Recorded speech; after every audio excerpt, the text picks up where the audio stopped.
ಹೇಗಾಗಿದೆ ಸರ್ ರಾಜ್ಯದಲ್ಲಿ ಬರವನ? ಇದು ಇವತ್ತು ಹೊಸದಾಗಿದೆಯಾ? ಹಿಂದಿಂದಲೂ ಇದು ನಡೀತಾನೆ ಇದೆ. ಹಿಂದೆ ಒಂದು ದೊಡ್ಡ ಇಶ್ಯೂನೇ ಆಗಲಿಲ್ವಾ? DG ಮತ್ತು ಒಬ್ಬರು SP ಯಾರೋ ಇಲ್ಲ, ನಿಮ್ಮ DCP ಅಡಿಷನಲ್ DG ಮಧ್ಯದಲ್ಲಿ ದೊಡ್ಡ ಗಲಾಟೆನೇ ಆಯಿತು, ತನಿಖೆ ಆಗಬೇಕು ಅಂತೇಳಿ.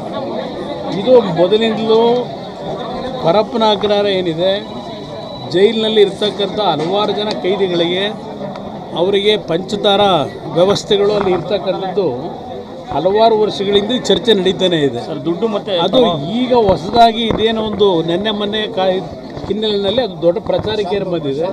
ಈಗೇನೋ ಸರ್ಕಾರ ಏನೋ ಒಂದು ಹೊಸದಾಗೇನೋ ತೀರ್ಮಾನ ಮಾಡಿ ಎಲ್ಲ ಬೇರೆ ಬೇರೆ ಕಡೆಗೆ ಅವ್ರನ್ನೆಲ್ಲ ಬೇರೆ ಕಡೆಗೆ ವರ್ಗಾಯಿಸಬೇಕು ಕೈದಿಗಳನ್ನ ಅಂತೇನೋ ತೀರ್ಮಾನ ಮಾಡ್ತಾ ಇದ್ದಾರೆ ಅಂತೇನೋ ವಿಷಯ ಹೇಳಿದ್ರು. ಸರ್ ಏನು ಮಾಡ್ತಾರೆ ನೋಡೋಣ. ಸರ್, ಇಂಥ ಬೆಳವಣಿಗೆಗಳಿಂದ ಜನಕ್ಕೆ ನಂಬಿಕೆ ಬರುತ್ತೆ ಸರ್ ಕಾನೂನು ಸುವ್ಯವಸ್ಥೆ ಮೇಲೆ? ಯಾವ ಈ ಸರ್ಕಾರದ ಮೇಲೆ? ಈ ಸರ್ಕಾರದ ಮೇಲೆ ನಂಬಿಕೆ ಎಲ್ಲಿಂದ ಬರೋಕ್ಕೆ? ಸರ್ಕಾರ ಇದೆಯಾ ರಾಜ್ಯದಲ್ಲಿ? ಸರ್ಕಾರ ಇದೆಯಾ ರಾಜ್ಯದಲ್ಲಿ? ಆಡಳಿತ ಅಂತಕ್ಕಂಥ ಒಂದು ನಡವಳಿಕೆನೇ ಇಲ್ಲ, ಸರ್ಕಾರ ಇದೆ ಅಂತಕ್ಕಂಥ ಭಾವನೆಗಳೇ ಇಲ್ಲ. ಇವತ್ತು ಇರ್ತಕ್ಕಂಥದ್ದು ಬರೀ ಭ್ರಷ್ಟಾಚಾರದ ಬಗ್ಗೆ ಬೀದಿಲಿ ಚರ್ಚೆ ಮಾಡ್ಕೊಂಡು ಬೈಕೊಂಡು ಓಡಾಡೋದೇ ಕೆಲಸ ಆಗಿದೆ. ಸರ್ಕಾರದಲ್ಲಿ ಮಂತ್ರಿಗಳಿಗೆ ಕೆಲಸಗಳಿಲ್ಲ, ಮುಖ್ಯಮಂತ್ರಿಗೆ ಸಮಯ ಇಲ್ಲ. ಅವರ ಹಲವಾರು ಹಗರಣಗಳಲ್ಲಿ ಹಲವಾರು ಜನ ಸಿಲುಕಿ ಇವತ್ತು ಆ ಹಗರಣದ ಬಗ್ಗೆ ಸಮಜಾಯಿಷಿ ಕೊಟ್ಕೊಳ್ಳೋದಕ್ಕೆ ಅವ್ರ ದಿನ ಬೆಳಗ್ಗೆ ಅದೇ ಅವರಿಗೆ ಸಮಯ ಸಾಕಾಗ್ತಿಲ್ಲ. ಆಡಳಿತ ಅಂತ ದುಡ್ಡಿದ್ರೆ ಎಲ್ಲಿ ಬೇಕಾದ್ರೂ ಏನು ಬೇಕಾದ್ರೂ ಕೊಂಡ್ಕೋಬಹುದು. CBI ಕೊಡಬೇಕು ಅಂತ ಅವ್ರ ಫ್ಯಾಮಿಲಿ ಒತ್ತಾಯ ಮಾಡ್ತಿದ್ದಾರೆ ಸರ್, ರೇಣುಕಾ ಸ್ವಾಮಿ ಅವರ ಫ್ಯಾಮಿಲಿ ಅವರು ಸರ್. ಅವ್ರ ಭಾವನೆ ಹೇಳಿದ್ದಾರೆ. ಸರ್ಕಾರ ಇವತ್ತು ಆಡಳಿತದಲ್ಲಿ ಬಿಗಿ ಹೊಟ್ಟೋಗಿದೆ.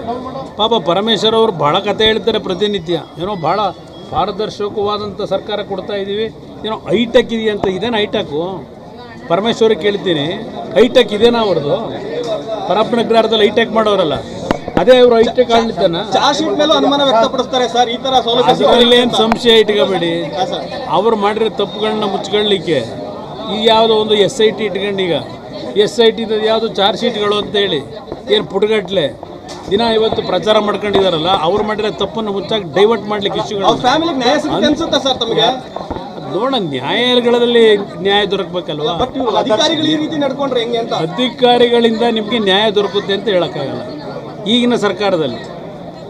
ಅದು ನ್ಯಾಯಾಲಯದಲ್ಲಿ ಏನಾದರೂ ಒಳ್ಳೆ ರೀತಿಯಲ್ಲಿ ಒಂದು ತೀರ್ಮಾನಗಳು ಅವರಿಗೆ ನ್ಯಾಯ ದೊರಕಬೇಕಷ್ಟೇ. ಸರ್ಕಾರವೇ ಹೊಣೆ ಆಗಬೇಕು, ಬಟ್ ಸರ್ಕಾರವೇ ಇಲ್ವಲ್ಲ.